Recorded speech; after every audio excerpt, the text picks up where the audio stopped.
Hi Aries, Michele B here. It's Mercury Retrograde, and we're going to find out what your love messages are during this month ahead and what advice you have going forward. Stay tuned, we'll get started.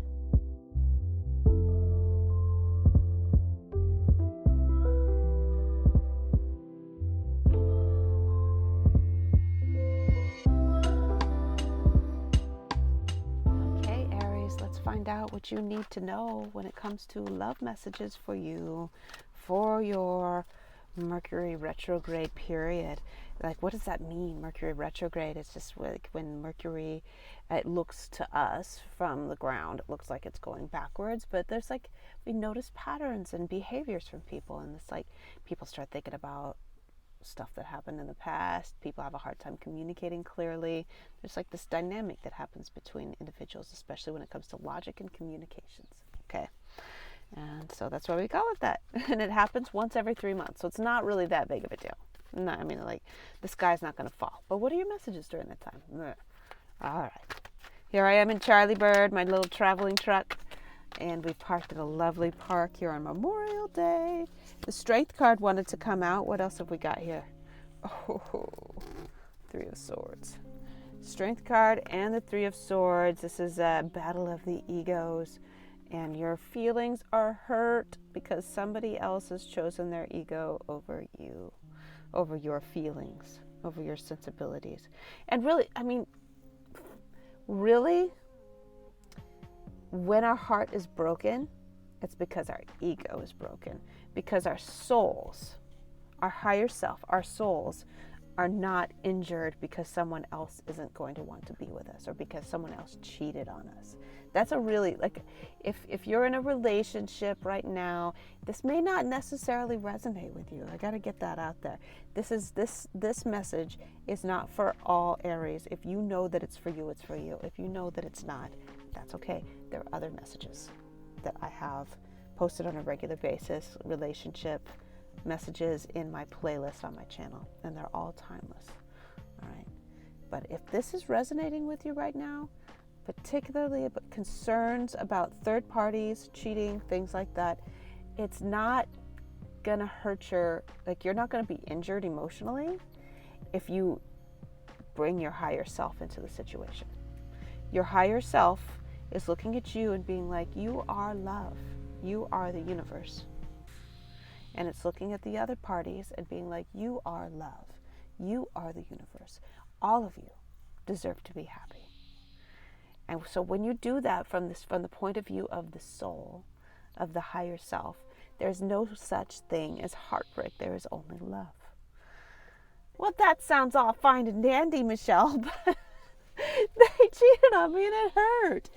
And your ego is part of who you are in this human form. And we chose to be in the experience of being in the human form, which means that we have to experience heartbreak as part of being in this human form, because it's like, if that person, it has to do with survival. The Strength card is all about the animal's survival instinct, and that's where the ego comes in to keep you safe, keep you alive.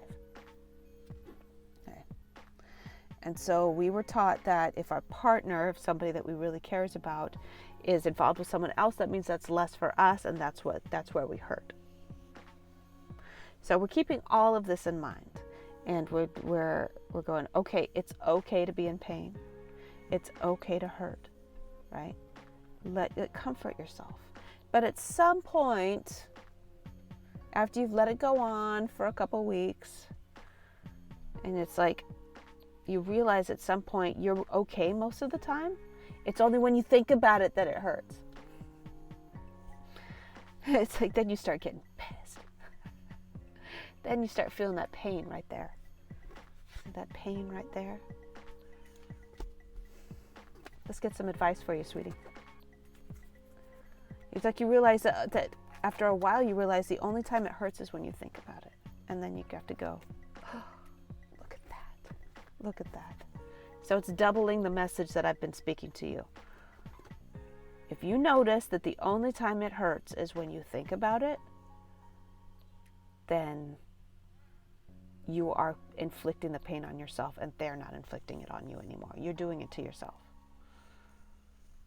At some point, you do have to move on. And that is the lesson that you came here into this physical form to learn. Is how to extract your ego from the situation. Okay, am I going to die because that person cheated on me? No. Therefore, it is not something that I need to relive anymore. Now it's time for me to move on. Now it's time. I can go ahead and be really pissed at them. That's okay. But I don't have to hurt myself over it anymore. I can stay the F away from those people. But I don't have to keep thinking about it and bringing myself down, bringing my whole vibe down. This is like a really strong message from the cards. You no longer have to bring your own vibe down because you're thinking about what they did to you. Okay. That's really short and sweet, to the point. I wanted this one too, though. See, that's what's happening. When you're dwelling on this is where you end up, and you don't see the gifts that are all around you. When you're stuck in this space, you don't see the gifts that you have, the gifts that are being offered. When you pull yourself up into a higher vibe state, when you're ready, right? If you suppress the pain, then that's bad too, right? We don't want to do that. I'm not going to spiritually bypass the pain that you're feeling. So that you have to feel it, you have to get through it. But when you're ready to let it go, the blessings are going to come rolling in. So which is more important to you right now? Dwelling on inflicting pain on yourself over and over again, or starting to increase your income and being able to experience this beautiful summer here in the Northern Hemisphere, right? Being able to experience joy with another person that you might be getting to know. What other beautiful things can you be doing? Enjoying how delicious a meal is. These are the blessings that the universe wants to give to you. This is what I'm focusing on right here. As soon as you lift up your chin and look around and enjoy the moment at this moment, not what happened before. Stop piercing your own heart with what happened before and start enjoying this moment. The blessings are going to come pouring in, all right? So those are the messages that you needed to hear, my love. Now, I've already posted your weekly readings. I post every Saturday for your weekly messages, what you need to know for the week ahead, little meditation to close it out. I've also already posted your June messages, which is what to embrace and what to leave behind for the month ahead. These are all on my channel. Make sure you're subscribed so that you are always in the loop. I love you, and thank you so much for being with me today, and I'll see you next time.